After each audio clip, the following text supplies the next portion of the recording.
नमस्कार साथियों, एससीटी एकेडमी पर आप सभी का स्वागत है। आज हम देखेंगे पेपर 2 23 दिसंबर 2021 को जो परीक्षा हुई थी सीटेट का उसके सीडीपी का आंसर की। तो आज हम 23 दिसंबर 2021 के सीडीपी में जितने भी प्रश्न आए हुए थे वो सभी का एक एक करके आंसर बताने वाले हैं। तो 23 दिसंबर को जो अभ्यर्थी परीक्षा दिए थे वो सभी अभ्यर्थी वीडियो के साथ जुड़ जाए और अपना अपना आंसर मिलान करें। ठीक है, तो हम बढ़ते हैं आज के क्वेश्चन के पीडीएफ की तरफ। लेकिन उससे पहले मैं एक बात और बताना चाहूंगा कि बाकी जो भी इसके बचे हुए चाहे एसएसटी हो या आपका मैथ साइंस हो, पहले हम सीडीपी कर लेंगे, उसके बाद आपका एसएसटी और मैथ साइंस की भी शुरुआत करेंगे। घबराना नहीं है, एक एक चीज मिलेगा, लेकिन थोड़ा सा धैर्य रखिए, धैर्य के साथ उत्तर का मिलान कीजिए। तो अब हम चलते हैं 23 दिसंबर 2021 की तरफ और मिलान करते हैं 23 दिसंबर 2021 के सीडीपी के क्वेश्चन का। आ चुके हैं हम अपने पीडीएफ पर और करेंगे, थोड़ा सा जूम कर लेते हैं तो फिर और भी बड़ा हमें दिखेगा चीजें। चलिए थोड़ा सा और बड़ा कर लेते हैं। हाँ ठीक है, हाँ आ चुके हैं हम अपने पीडीएफ पर और आज करेंगे हम 23/12/2021। यहाँ पर देखिए क्लियरली मेंशन किया हुआ है 23/12/2021 का क्वेश्चन पेपर है। ये पेपर 2 का आज हम डिस्कशन करने वाले हैं। तो करेंगे आज हम 23/12/2021 का पेपर 2 का डिस्कशन। तो बढ़ते हैं क्वेश्चन की तरफ और करते हैं आज का एक एक क्वेश्चन। तो देखते हैं क्वेश्चन नंबर 1। तो बढ़ते हैं क्वेश्चन नंबर 1 की तरफ और करते हैं आज का क्वेश्चन है समकालीन सिद्धांत बचपन को डाइस मानते हैं।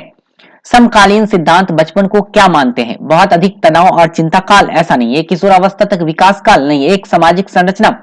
तो सही आंसर है एक का, वो होगा एक सामाजिक संरचना मानते हैं। आंसर सही है एक का, ऑप्शन नंबर 3। बढ़ते हैं क्वेश्चन नंबर 2 की तरफ। क्वेश्चन नंबर 2 है the basic assumption of children, the basic assumption of child centre pedagogy is that. तो इसका सही आंसर है अराउंड टेक्स्ट बुक, ये तो गलत लिखा हुआ है। कंट्रोल बाय एनवायरनमेंट, ये भी गलत है।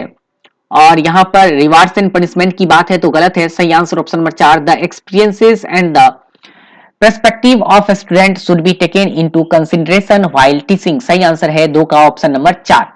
बढ़ते हैं क्वेश्चन नंबर 3 की तरफ और देखते हैं क्वेश्चन नंबर 3। क्वेश्चन नंबर 3 है लेव वाइगोस्की के अनुसार सभी उच्चतर संज्ञानात्मक क्रियाओं का आधार क्या है?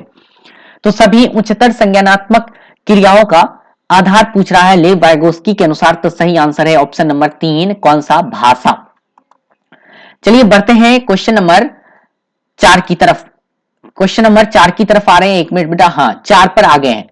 किसी नए संप्रत्यय के अधिगम को सुसाध्य करने के लिए एक अध्यापक को क्या करना चाहिए? तो नई जानकारी को विद्यार्थियों के पूर्व ज्ञान से जोड़ना चाहिए। सही आंसर है ऑप्शन नंबर 1।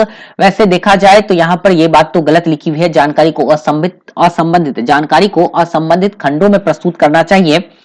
और 3 है विद्यार्थियों के सामाजिक सांस्कृतिक संदर्भ को अनदेखा करना चाहिए, ये बात तो गलत है।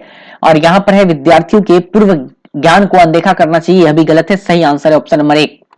बढ़ते हैं क्वेश्चन नंबर 5 की तरफ और देखते हैं क्वेश्चन नंबर 5। क्वेश्चन नंबर 5 है हाशिए पर रहने वाले परिवार के बच्चों की कक्षा में अक्सर अवहेलना की जाती है। हाशिए का मतलब समझ रहे हैं? वंचित बच्चे। तब भी जब वह कक्षा में अच्छा प्रदर्शन करते हैं, मतलब कक्षा में अच्छा प्रदर्शन करने के बाद भी उसको क्या किया जाता है? अवहेलना किया जाता है। कक्ष में इस प्रकार के आचरण के लिए निम्नलिखित में से कारणों का कौन सा समूह उत्तरदायी है? हाशिए पर रहने वाले परिवार के बच्चों के प्रति शिक्षक अक्सर पूर्वग्रहित होते हैं, हाँ ये होगा। और दूसरा, सहपाठियों में विविधता व इन बच्चों की सामाजिक पृष्ठभूमि के बारे में संवेदनशीलता का अभाव है, यह भी है। हाशिए पर रहने वाले परिवार के बच्चों की शिक्षा को अधिकार अधिनियम 2009 के अंतर्गत शिक्षा से वंचित रखा, यह बात गलत है। सही आंसर है ऑप्शन नंबर 1 और 2, और 1 और 2 है ऑप्शन नंबर 2 में। तो सही उत्तर हो गया 5 का, ऑप्शन नंबर 2। क्वेश्चन नंबर 6 देखते हैं। क्वेश्चन नंबर 6 क्या कह रहा है? क्वेश्चन नंबर 6 कह रहा है इंक्लूसिव एजुकेशन एम्फेसिस अपॉन, किस पर करता है? तो यहां पर इक्वलिटी, मतलब सबको समान अधिकार देता है। इक्वलिटी सही आंसर है, इक्विटी नहीं होगा, इक्वलिटी होगा। सही आंसर है ऑप्शन नंबर 2। बढ़ते हैं क्वेश्चन नंबर 6 की तरफ। क्वेश्चन नंबर 6 देखते हैं अध्यापन अधिगम प्रक्रिया में त्रुटि विश्लेषण, केवल वाला तो आंसर है नहीं, और अप्रासंगिक है ये तो है नहीं। केवल विद्यार्थी के लिए प्रासंगिक नहीं, विद्यार्थी और अध्यापकों दोनों के लिए प्रासंगिक है। सही आंसर है 7 का, ऑप्शन नंबर 4। बढ़ते हैं क्वेश्चन नंबर 8 की तरफ। क्वेश्चन नंबर 8 है विद्यार्थियों द्वारा गृहित जेंडर रूढ़िवादों को भंग करने के लिए एक अध्यापिका को क्या करना चाहिए? जेंडर रूढ़िवादों को भंग करने के लिए एक अध्यापक को क्या करना चाहिए, मतलब हमारा जेंडर रूढ़िवादिता नहीं हो, एक अध्यापक को ये काम, कौन सा काम करेंगे, नहीं होगा। देखिए यहां पर होगा, ऐसे विविध उदाहरण साझा करना चाहिए जो रूढ़िवादों को चुनौती दे। जैसे हम ये कह सकते हैं या ऐसे बच्चे को बता सकते हैं कि महिलाएं भी डॉक्टर बनती है, पुरुष भी नर्स बनते हैं, तो ये सब क्या होता है, जेंडर रूढ़िवादिता को कम करेगा यानी भंग करेगा। एक गलत है, 3 गलत है, 4 गलत है, सही आंसर है ऑप्शन नंबर 2। ठीक है, अभी जो डिस्कशन कर रहे हैं, अभी हम कर रहे हैं आपका 23 दिसंबर 2021 का। इसके बाद 24 दिसंबर वाले का भी वीडियो मिल जाएगा। 24 दिसंबर वाले जो अभ्यर्थी है थोड़ा देर इंतजार करें, 24 दिसंबर का भी वीडियो उपलब्ध करवा दिया जाएगा। इसके बाद फिर 25-26 को एग्जाम हुई नहीं थी, फिर 27 का ही वीडियो मिलेगा। चलिए क्वेश्चन नंबर 9 की तरफ बढ़ते हैं। क्वेश्चन नंबर 9 देखते हैं क्या कह रहा है। क्वेश्चन नंबर 9 कह रहा है प्रगतिशील शिक्षा डाइस करती है। तो प्रगतिशील शिक्षा क्या करती है, देखिए यहां पर इसका जो सही आंसर है वो होगा ऑप्शन नंबर 2, विविधताओं को सम्मान करती है। 9 का सही आंसर है ऑप्शन नंबर 2। चलिए बढ़ते हैं क्वेश्चन नंबर 10 की तरफ और देखते हैं क्वेश्चन नंबर 10। क्वेश्चन नंबर 10 कह रहा है अकॉर्डिंग टू जीन पियाजे at which stage child develops hypothetical deductive reasoning. Deductive reasoning कर रहा है, निगमनात्मक तर्कना लगा रहा है। इसका मतलब बच्चा जो है और साइंटिफिक थिंकिंग कर रहा है बच्चा जो है। ये देखिए यहां पर गलत कर दिया, ये जिसका भी है वो गलत बना लिया। काफी अच्छे तरीके से हमने इसे तैयारी करवाया था और काफी हेल्प भी किया था इसे। थोड़ी सी मिस्टेक हो गई यहां पर, हाइपोथेटिकल डिडक्टिव रीजनिंग है और scientific thinking being to emerge करता है। वो करता है कौन सा, फॉर्मल स्टेज पर अमूर्त संक्रियात्मक अवस्था। 10 का सही आंसर है ऑप्शन नंबर 1, बाकी नहीं है इसका आंसर। ठीक है, सही आंसर है ऑप्शन नंबर 1। चलिए बढ़ते हैं क्वेश्चन नंबर 11 की तरफ। क्वेश्चन नंबर 11 देखिए क्या कह रहा है। क्वेश्चन नंबर 11 कह रहा है निम्नलिखित में से कौन सा एक माध्यमिक विद्यालय स्तर की कक्षा में सामाजिक संरचनात्मक ढांचे का लक्षण नहीं है, बोल रहा है। इसमें बोल रहा है लक्षण नहीं है, तो नहीं होगा। सभी अधिगमकर्ताओं को एक जैसा जवाब देने और एक जैसे तरीकों का अनुसरण करने को उकसाना, तो ये इसका लक्षण नहीं है। 11 का जो गलत उत्तर है वो है ऑप्शन नंबर 3। बाकी सब आपका सही है। अधिगमकर्ताओं को विविध स्रोतों से सीखने के लिए प्रेरित कर सकते हैं। अधिगमकर्ताओं के सवाल पूछने की तारीफ भी करना है, सामूहिक चर्चा के मौके भी प्रदान करना है। वैसे तो 11 का सही उत्तर है ऑप्शन नंबर 3। बढ़ते हैं क्वेश्चन नंबर 12 की तरफ। क्वेश्चन नंबर 12 है निम्नलिखित में से कौन सी रणनीति या समावेशन को बढ़ावा देती है। समावेशन को बढ़ावा देने की बात हो रही है। बाधा मुक्त पहुंच, ये तो देगा, एक एकदम सही है। सहायक यंत्र और तकनीकी आधारित उपयुक्त उपकरण, हाँ ये भी है, होगा। सामान्य या विशेष विद्यालय के साथ साथ गृह आधारित शिक्षा का विकल्प और एक रूप संरचनाबद्ध पाठ्यक्रम और आकलन के तरीके, देखिए ये गलत है। 4 नंबर तो सीधा सीधा गलत है कि आपको एक रूप संरचनाबद्ध समावेशी शिक्षा तो कहता है कि हर एक बच्चे का जो होना चाहिए पाठचर्या वो उसके आवश्यकता अनुसार होनी चाहिए। अगर बच्चे अंधे हैं तो ब्रेल लिपि चाहिए उसके लिए और आकलन प्रक्रिया भी उसका उसी के जैसा होना चाहिए। तो चौथा डायरेक्ट गलत है। सही आंसर है 1, 2, 3 और 1, 2, 3 सही आंसर है ऑप्शन नंबर 1 में। तो 12 का सही उत्तर है ऑप्शन नंबर 1। बढ़ते हैं क्वेश्चन नंबर 13 की तरफ और देखते हैं क्वेश्चन नंबर 13। क्वेश्चन नंबर 13 है अभिकथन, देखिए यहां पर लिखा हुआ है एक अध्यापक को बच्चों की विभिन्न घटनाओं के बारे में व्याख्या की चर्चा की कोई स्थान नहीं है। यह बात तो गलत है। एक अध्यापक को बच्चों की विभिन्न घटनाओं के बारे में व्याख्या की चर्चा की कोई स्थान नहीं है, यह बात तो गलत लिखा है ना, स्थान है तो एक गलत है। बच्चे अपने आप कारक व्याख्याओं को विकसित करने में सक्षम नहीं होते। बच्चे अपने आप कारक व्याख्या को विकसित करने में सक्षम नहीं होते हैं, तो यह कथन भी गलत है। तो सही आंसर कौन सा हो गया, ए और आर दोनों कथन क्या है, गलत है ना। सक्षम होता है बच्चा, तो गलत है दोनों कथन। सही आंसर है ऑप्शन नंबर 1। बढ़ते हैं क्वेश्चन नंबर 14 की तरफ और देखते हैं क्वेश्चन नंबर 14। क्वेश्चन नंबर 14 है which of the following are the 4 factors that influence development according to Jean पियाजे। तो जीन पियाजे का देखिए कौन सा इसका सही उत्तर है, वो है आपका organisation, equilibrium, adaptation, cultural tools. मेरे हिसाब से तो एक गलत है। उसके बाद आगे देखते हैं culture, language, social interaction, peer tutoring, ये तो गलत है। पॉजिटिव एंड नेगेटिव रीइंफोर्समेंट, ये गलत है। Maturation, activity, social experiences, equilibrium, अगर देखा जाए ना तो इसमें सबसे बेस्ट ऑप्शन को चुनने के लिए बोला जाए तो मैं तो बेस्ट ऑप्शन चुनूंगा ऑप्शन नंबर 4 को ही। ठीक है, तो मेरे हिसाब से वैसे सोशल एक्सपीरियंस तो दिया नहीं है, लेकिन अब आप क्या करेंगे, चूंकि यहाँ पर कल्चर टूल्स है, कल्चर टूल्स के बारे में तो इन्होंने बताया भी नहीं है, तो वैसे मेरे हिसाब से जो सही उत्तर होगा वो होगा ऑप्शन नंबर 4। ठीक है, 14 का सही उत्तर है ऑप्शन नंबर 4।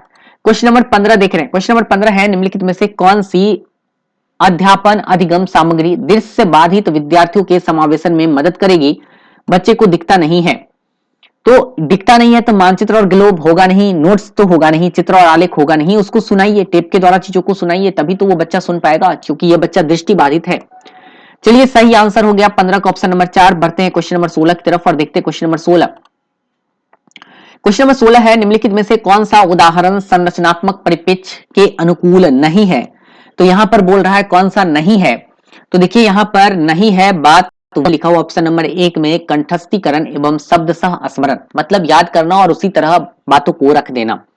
सहयोग अधिगम होगा, व्यक्तिगत गति के आधार पर अधिगम होगा, बहु अर्थ निर्णय भी होगा। सही आंसर है 1, क्योंकि 1 नहीं होगा। पूछ रहा है इनमें से कौन सा अनुकूलन नहीं है, तो 1 नहीं है, इसलिए इसका सही उत्तर है। बढ़ते हैं क्वेश्चन नंबर 17 की तरफ। क्वेश्चन नंबर 17 है, निम्नलिखित में से कौन सा विद्यार्थियों ने समस्या समाधान कौशल के लिए बाधक है?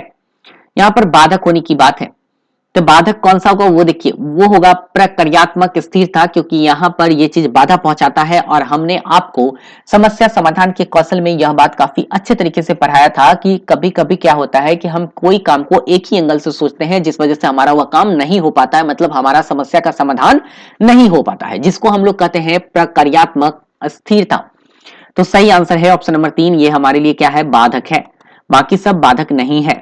क्वेश्चन नंबर 18 आते हैं। क्वेश्चन नंबर 18 है, अगर एक विद्यार्थी किसी क्रिया को मूल्यवान मानता है, लेकिन उस क्रिया को करने के लिए उसके पास बहुत कम नियंत्रण हो, तो इस अवस्था में विद्यार्थी किस तरह के भाव का एहसास करेगा?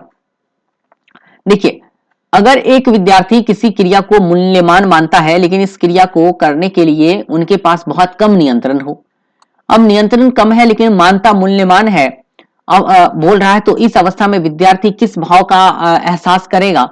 तो बच्चा को लगेगा, देखिए मूल्यवान है लेकिन क्या है, नियंत्रण कम है, तो ऐसे में बच्चा कुंठा का अनुभव करेगा। मेरे हिसाब से सही आंसर होगा ऑप्शन नंबर 1। बढ़ते क्वेश्चन नंबर 19 की तरफ। क्वेश्चन नंबर 19 है, निम्नलिखित में से किस तरह के सवाल विद्यार्थियों में चिंतन के आकलन में मदद करेंगे? मदद करने की बात है तो प्रत्यास्मरण होगा नहीं, मदद करने की बात हो रही है, तो संदर्भित चिंतनशीलता आधारित सवाल ये ज्यादा सही आंसर होगा। बहुविकल्प आधारित प्रश्नोत्तरी तो होगा नहीं। चिंतन के आकलन में मदद करेगा, वो सही आंसर होगा। चिंतनशीलता आधारित सवाल उत्तर सही है ऑप्शन नंबर 2। बढ़ते हैं क्वेश्चन नंबर 20 की तरफ। क्वेश्चन नंबर 20 देखिए क्या कह रहा है। क्वेश्चन नंबर 20 कह रहा है, जो विद्यार्थी जिन्हें वाच वैकल्य है उनके सफल समावेशन हेतु निम्न में से किसे वर्जित करना है, मतलब किसे रोकना है? तो सही आंसर होगा मानसिक आकलन ऑप्शन नंबर 1। लचीला पाठ्यक्रम होगा नहीं, बहुसंवेदी शिक्षा शास्त्रीय उपागम होगा नहीं, व्यक्तिगत लक्ष्य समुच्चय होगा नहीं। सही आंसर होगा ऑप्शन नंबर 1। क्वेश्चन नंबर 21 कह रहा है, यहाँ पर निम्नलिखित में से किस तरह का लक्ष्य निर्धारण विद्यार्थियों को अधिगम के लिए आंतरिक प्रेरणा देगा? आंतरिक प्रेरणा कौन सा देगा? वो देगा स्व निर्देशन सही आंसर है कि इसका आंसर है option number 3।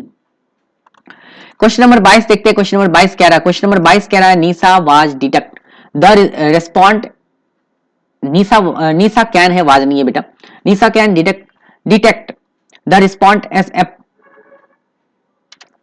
Nisha can detect the response approximately to the moods of her friends and family members and wishes to become a psychotherapist. Which kind of intelligence she possesses and should further development? इसका जो सही answer है, family और friends के बारे में यहाँ पर बोल रहा है, वो अच्छे तरीके से बता दे रहा है, तो इसको हम लोग कहते हैं इंटरपर्सनल। सही आंसर है ऑप्शन नंबर 4। बढ़ते क्वेश्चन नंबर 23 की तरफ। क्वेश्चन नंबर 23 है, राष्ट्रीय शिक्षा नीति 2020 के अनुसार विद्यालयों के मूल्यांकन का अभिरूप डाइस से डाइस होना चाहिए, तो अभिरूप होना चाहिए हमारा वो होगा योगात्मक रचनात्मक। योगात्मक से रचनात्मक होना चाहिए या रचनात्मक से योगात्मक होना चाहिए? नहीं, योगात्मक से रचनात्मक होना चाहिए। सही आंसर है ऑप्शन नंबर 1। क्वेश्चन नंबर 24 देखते। क्वेश्चन नंबर 24 है, कैरोल गिलिसन द्वारा लॉरेंस कोहलबर्ग के नैतिक विकास सिद्धांत की प्रमुख आलोचना क्या है? कैरोल गिलिसन पता है? कैरोल गिलिगन कौन है? कैरोल गिलिगन जो है, हमने आपको जब कराया था लॉरेंस कोहलबर्ग के बारे में, जब हमने थ्योरी कराया था, अभी भी वो थ्योरी यूट्यूब पर होगा प्लेलिस्ट में, वहां पर हमने बताया था कि इसकी एक छात्र है जो इनका क्रिटिसाइज किया था, ये महिला है, तो यही छात्र का नाम है कैरोल गिलिगन। तो इसकी आलोचना क्या है, आलोचना क्या था, देखिए यहां पर, यह सिद्धांत नारीवादी परिप्रेक्ष्य में है, नहीं, गलत है। यह सिद्धांत नैतिक विकास के अस्पष्ट सोपान प्रस्तुत नहीं करता। यह सिद्धांत बच्चों के संज्ञानात्मक योग्यता से संबंध स्थापित नहीं करता। यह सिद्धांत बच्चों पर किए गए शोध पर आधारित नहीं है। सही आंसर है ऑप्शन नंबर 1, यह शोध पर आधारित नहीं है। 24 का 1, मतलब बच्चे हाइपोथेटिकल सिचुएशन पर जो ही है चीजों का आंसर किए थे, तो सही आंसर ऑप्शन नंबर 4। बढ़ते हैं क्वेश्चन नंबर यहां पर, वो है 25 नंबर। अनुदैर्घ्य की बात हो रही है, अधोमुखी की बात हो रही है। विकास अनुदैर्घ्य अक्ष की दिशा में बढ़ते हैं, विकास का यह सिद्धांत क्या कहलाता है, तो इसे हम लोग कहते हैं शीर्षगामी सिद्धांत। सही आंसर है वो होगा ऑप्शन नंबर 1। बढ़ते हैं क्वेश्चन नंबर 26 की तरफ। क्वेश्चन नंबर 26 है, लेव वाइगोस्की के सिद्धांत के अनुसार बच्चे के स्वतंत्र प्रदर्शन का स्तर और उनके प्रदर्शन का वह स्तर जो कि वह वयस्क के मार्गदर्शन या अधिक जानकारी वाले समकक्षी के साथ काम करके प्राप्त करता है के बीच का क्षेत्र क्या कहलाता है, कहलाता है समीपस्थ या निकटस्थ विकास का क्षेत्र। सही आंसर है ऑप्शन नंबर 1। आसान सा क्वेश्चन था ये भी। बढ़ते हैं क्वेश्चन नंबर 27 की तरफ। क्वेश्चन नंबर 27 देखिए क्या है, अपसारी चिंतन, विचारों की मौलिकता और नव उत्पादन जैसी विशिष्टताएं निम्न में से किससे संबंधित होगी, तो यह होगा सृजनात्मकता। सही आंसर होगा ऑप्शन नंबर 4। आते हैं क्वेश्चन नंबर 28 की तरफ, देखते हैं क्वेश्चन नंबर 28। क्वेश्चन नंबर 28 कह रहा है, कथन ए है, एक अध्यापक के लिए महत्वपूर्ण है कि वो बच्चों की प्रासंज्ञान क्षमताओं के विकास पर बल दे। एकदम सही है। जब बच्चे अपनी धारणाओं और चिंतन के बारे में जागरूक हो जाते हैं तब वे अपने अधिगम के नियमन में और अधिक योग्य हो जाते हैं। कथन तो दोनों सही है और आर ए का सही व्याख्या भी करता है। सही आंसर है ऑप्शन नंबर 1, ए और आर दोनों सही है और आर सही व्याख्या करता है ए का। बढ़ते हैं क्वेश्चन नंबर 29 की तरफ और देखते हैं क्वेश्चन नंबर 29।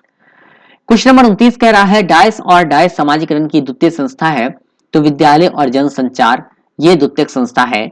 बाकी ये परिवार आपका प्राथमिक है, धर्म और परिवार दोनों आपका प्राथमिक ही है। परिवार और जनसंचार में जनसंचार आपका द्वितीयक है, परिवार प्राथमिक है और ये दोनों जो है द्वितीयक है, इसलिए 29 का सही आंसर होगा वो होगा ऑप्शन नंबर 1। बढ़ते हैं क्वेश्चन नंबर 30 की तरफ, देखते हैं आज का अंतिम क्वेश्चन, सीडीपी का ये अंतिम क्वेश्चन है। अगर आपको वीडियो पसंद आ रहा है तो वीडियो को लाइक कीजिएगा, चैनल पर नए हैं तो सब्सक्राइब कीजिएगा ताकि आपको कोई भी जानकारी सबसे पहले मिल सके। आते हैं क्वेश्चन नंबर 30 की तरफ, देखते हैं क्वेश्चन नंबर 30। क्वेश्चन नंबर 30 कह रहा है, विद्यार्थी अधिगम के प्रति आतुर और अभिप्रेरित होते हैं जब अध्यापक कब होगा, तो सही आंसर देखिए क्या है, अधिगम प्रक्रिया को पूरी तरह अपने नियंत्रण में रखे, गलत बात लिखा हुआ है। सफलता पर पुरस्कार और दंड देना है, गलत है। सही आंसर ऑप्शन नंबर 3 है, अधिगमकर्ताओं को संलित करे और उन्हें अध्यापन अधिगम प्रक्रिया का अहम हिस्सा बनाए। सही उत्तर है ऑप्शन नंबर 3 और 4 तो एकदम गलत ही लिखा है, तो सही उत्तर है ऑप्शन 3। तो 30 का सही उत्तर हो गया ऑप्शन नंबर 3।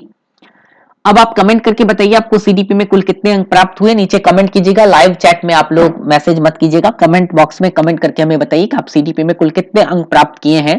पेपर 2 जो अभी हम डिस्कशन कर रहे हैं वो कर रहे हैं 23 दिसंबर वाला, तो 23 दिसंबर में आपने कुल कितने अंक प्राप्त किए आप हमें कमेंट करके बताइए, ठीक है। और इस वीडियो को हम जो है यहीं पर खत्म करते हैं। उम्मीद करते हैं आपको यह वीडियो पसंद आया होगा। फिर मिलेंगे अगले वीडियो में, तब तक के लिए आप सभी को बहुत बहुत धन्यवाद।